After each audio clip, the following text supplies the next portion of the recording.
என் அப்பனே கணேசா, குரு பிரம்மா குரு விஷ்ணு குருதேவோ மகேஸ்வரா, குரு சாக்ஷாத் பரபிரம்மம் தஸ்மை ஸ்ரீ குருவே நமக. சதாசிவசமாரம்பாம் சங்கராச்சாரிய மத்தியமாம் அஸ்மத் ஆச்சாரிய பரியந்தம் வந்தே குரு பரம்பராம். நான் இன்றைக்கி சொல்ல போகிறது மகாபெரிவாளோட கதை. படித்ததில் ரொம்ப பிடிச்சது, அதை உங்களோட பகிர்ந்துக்க நினைக்கிறேன். ஸ்கிப் பண்ணாமல் பூரத்தையும் பாருங்க.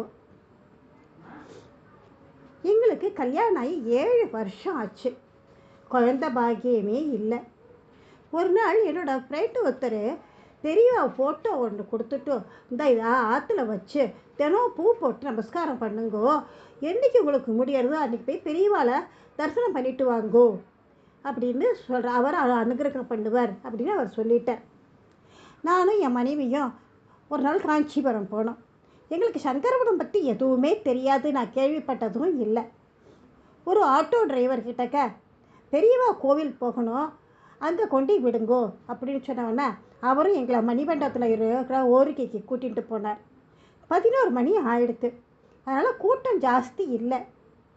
பெரியவாவை அகம் குளிர மனம் உருகி கதறி அழுது குழந்த பாக்கியம் வேணும் ஆசீர்வாதம் பண்ணுங்கன்னு கேட்டுட்டோம். அவருக்கு நமஸ்காரம் பண்ணிவிட்டு மறுபடியும் கேட்டுட்டே இருந்தோம்.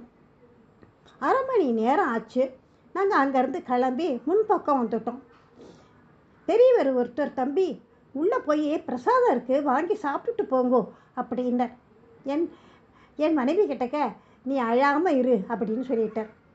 நாங்கள் குருக்கள்கிட்ட போய் பிரசாதம் வாங்கி சாப்பிடும்போது கோவிலில் வேலை பண்ணுற ஒருத்தர், என்ன சாமி கொஞ்சம் முன்னாடி ஒரு பெரிய கோடீஸ்வரர் வந்து பிரசாதம் கேட்டதுக்கு இல்லைன்னு சொன்னீங்க, இப்போ எப்படி அப்படின்னு சிரித்தார். உடனே குருக்கள் பெரியவா உத்தரம் கொடுக்க சொல்லி நாங்கள் அப்படின்னு சொல்லிட்டார். நாங்கள் சங்கரனிடம் வந்து பெரியவாளோட அதிஷ்டானத்துக்கு வந்து வேண்டிண்டு ஊர் வந்து சேர்ந்துட்டோம். நாங்கள் சரியாக ஒரே மாதம் மனைவி கருவுற்றார். பெரியவா அருள் கிடச்சுடுத்து. அழகிய மாணிக்கம் போல் ஒரு ஆண் குழந்தை பிறந்தது எங்களுக்கு. எங்களது குடும்பம் கொண்டாடித்து பெரியவா சித்தமே சித்தம்னு. அந்த சந்தோஷம் எங்களுக்கு நீடிக்கலை. குழந்தைக்கு உடம்பு முடியல, ஒரு டாக்டர்கிட்ட எடுத்துட்டு போனோம். அவர் குழந்தைக்கு இதயத்தில் ஒரு சின்னதாக ஓட்டை இருக்குது, ஒரு டெஸ்ட் பண்ணிட்டு ஸ்கேன் எடுத்துட்டு அது ஒரு பெரிய டாக்டர்கிட்ட கொண்டு காமிங்கோ அப்படின்றார். டெஸ்ட் எடுத்து ரிப்போர்ட்டோட பெரிய டாக்டர்கிட்ட காட்ட போனோம். நர்ஸு, டாக்டர் அறையில் உட்காருங்கோ, சார் வந்துடுவார் அப்படின்னு சொல்லிவிட்டு அவள் போயிட்டா. நானும் அழுதுண்டே உட்காண்டிருந்தேன்.